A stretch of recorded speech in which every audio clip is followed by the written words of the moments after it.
Okay, so today I want to discuss a question that sounds military, but I do not think the real answer is military at all. The question everybody is asking right now is simple. What happens if the United States actually invades Iran on the ground? And when I say invades, I do not mean more bombing. I do not mean another carrier group. I mean American soldiers crossing into Iranian territory in large numbers and trying to hold ground. Now, Donald Trump went on television and told the American people that the United States is on track to complete its military objectives very shortly, that Iran is going to be hit even harder in the next 2 to 3 weeks. And now America is winning. Whenever a government has to repeat that it is winning, I always become more interested, not less, because strong powers usually do not need to say it over and over. They demonstrate it. Weak or uncertain powers narrate it. At the same time, Peter Hegseth has been talking about a much wider strategic perimeter, a bigger North American security system, stretching from Greenland to the Panama Canal, from Alaska down toward Venezuela. So people look at all of this and they say Trump is random, Trump is impulsive, Trump is just throwing punches in every direction. I want to argue something more dangerous. I think there is a logic here. I am not saying it is a good logic. I am not saying it is moral. I am not even saying it will work the way they expect. I am saying there is a logic. And if you do not understand that logic, then you will misunderstand not only the war with Iran, but what this war may actually be for. So let us start with the obvious military question first. How can America invade Iran successfully on the ground? My answer is that a ground invasion of Iran would be one of the most difficult major military operations any power could attempt in the modern era. And the reason is not ideology first, it is geography first. Look at the map. Iran is enormous. It is roughly 4 times the size of Iraq. It has around 90 million people. It has mountains, deserts, long distances, and an internal depth that changes the entire military calculation. If America comes from Iraq, which is the route most people immediately imagine, then American forces run into the Zagros Mountains.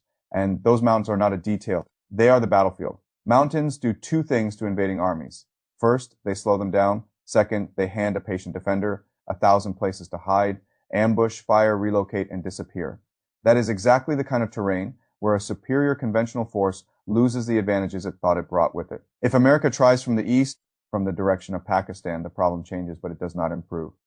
Then the challenge is vast distance, desert exposure, logistics, and the simple fact that Tehran is still far away. If America comes from the south, from the Gulf, then it still confronts difficult terrain, long lines of supply, and a defender that has spent decades preparing for exactly that possibility. So before we even get to politics, before we even get to oil, before we even get to the global economy, the physical map of Iran already tells you this would not look like Kuwait in 1991.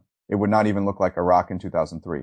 It would be slower, harder, bloodier, and structurally more punishing. Then there is the manpower issue, and this is where people often stop thinking clearly. America has roughly 50,000 troops in the broader Middle East right now. That sounds large until you compare it to the mission people casually talk about when they say invade Iran, to conquer, occupy, and hold a country of that size with that population and that terrain. You're not talking about 50,000 troops. You are not even talking about 500,000 troops. You are talking about numbers that the current American military and political system simply cannot produce without a transformation of American society itself. And this is before attrition begins, before helicopters start going down, before fuel convoys start burning, before drones start hunting supply lines, before the first American family watches a war that was sold as a show of strength turn into a long corridor of funerals. Now, having said all that, I also think we should be honest about something else. There are signals that Washington is at least thinking seriously about a bigger next step. We have seen reserve activation language. We have seen prediction markets price higher probabilities of invasion scenarios. We have seen the old informal indicators people laugh about, but that very often point in the same direction. Extended Pentagon hours, visible preparation behavior, that entire ecosystem of government stress that appears before an operation expands. So let us do this properly. Let us use game theory, not fantasy, not slogans. Let us ask what happens if the United States actually sends ground forces into Iran. The first phase would be the most deceptive phase. America would go in, CNN would fill the screen with maps, retired generals would circle towns, anchors would say progress is being made, and for a short moment the visuals would favor Washington, some territory would be taken, some fixed targets would be destroyed, some officials would claim momentum, and then the real war would begin because Iran has not been preparing for a ground invasion for 2 years or 5 years. It has been preparing for it for a quarter century. It has underground infrastructure, dispersed stockpiles, hardened launch systems, mountain cover, and a doctrine built around the assumption that If the Americans ever come in at scale, the real task is not to stop them at the border. The real task is to stretch them, lead them, exhaust them, and turn every mile of progress into a future liability. This is the part Americans repeatedly misunderstand about modern war. The first punch matters, but the war after the first punch matters more. America is usually very good at the opening sequence. The trouble begins when the war becomes a system instead of an operation. And Iran has designed its defense around that distinction. Every fuel truck becomes a target. Every helicopter is hunted. Every exposed route becomes a corridor for drones, missiles, sabotage, and ambush. Every temporary success creates a longer supply line that must now be defended forever.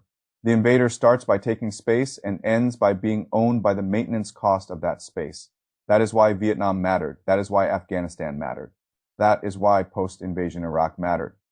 Not because America lacked firepower. America never lacked firepower. It lacked a credible theory for how the firepower would survive its own political, logistical, and economic consequences once the war stopped being a television event and became a permanent burden.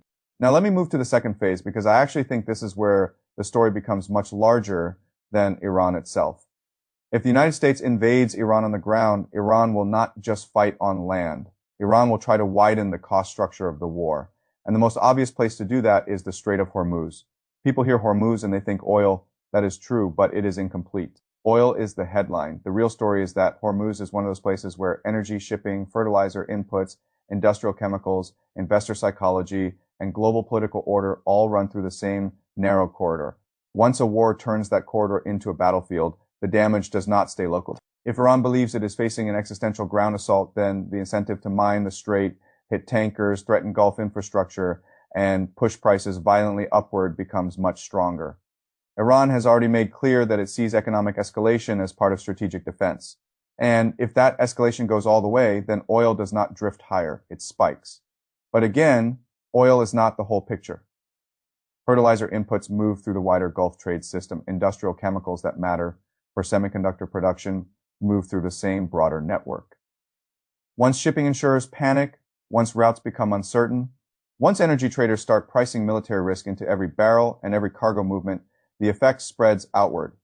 Fuel becomes more expensive, food production becomes more expensive, manufacturing becomes more fragile, electronics become harder to produce, capital flees towards safety, poor countries suffer first, then middle-income countries.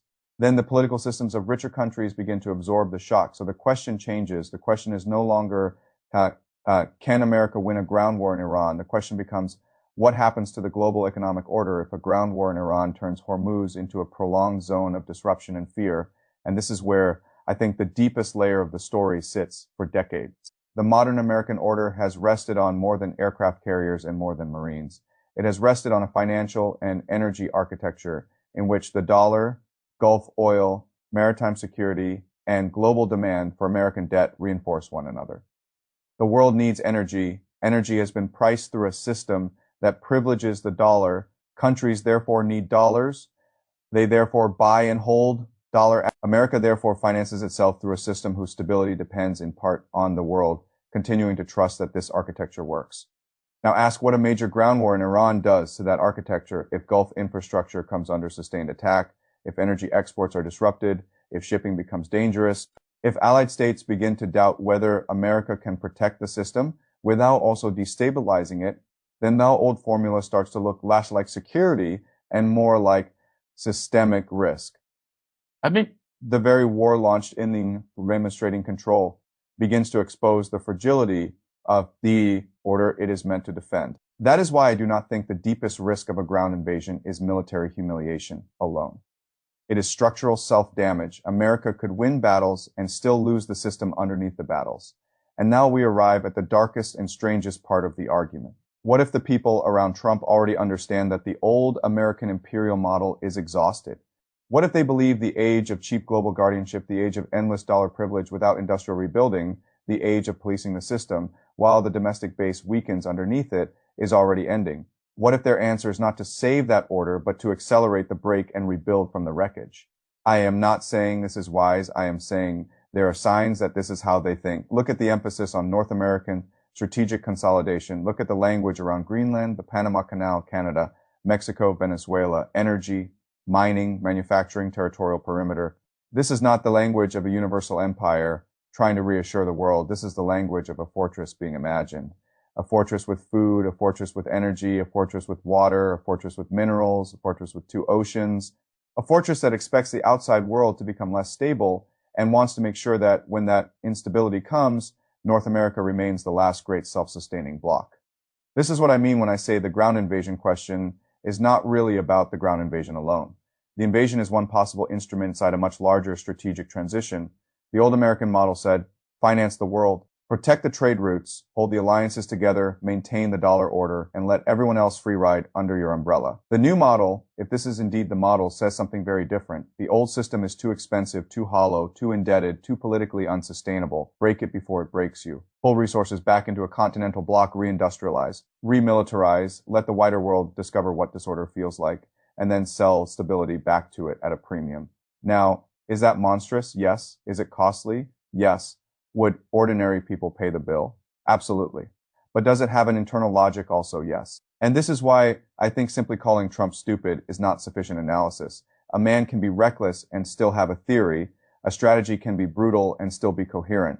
In fact, some of the most dangerous strategies in history were coherent precisely because they accepted suffering as a feature rather than a bug. Here, the comparison with Russia becomes useful, though not identical. Russia entered a long war in Ukraine, and much of the Western world said this proves Russian decline.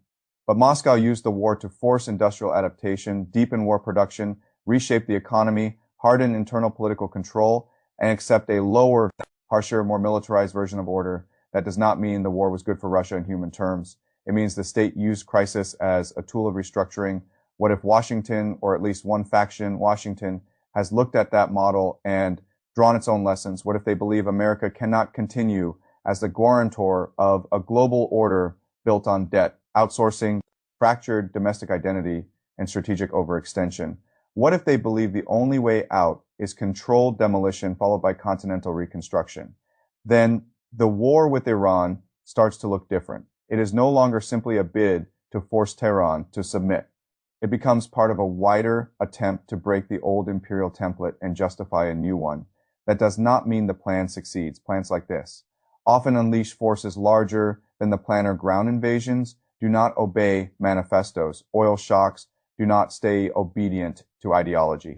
Financial systems do not collapse in neat ways that help the architect more than the victim. So I am not predicting a masterstroke. I am saying there is a possible strategic intention hiding inside what many people dismiss as pure chaos.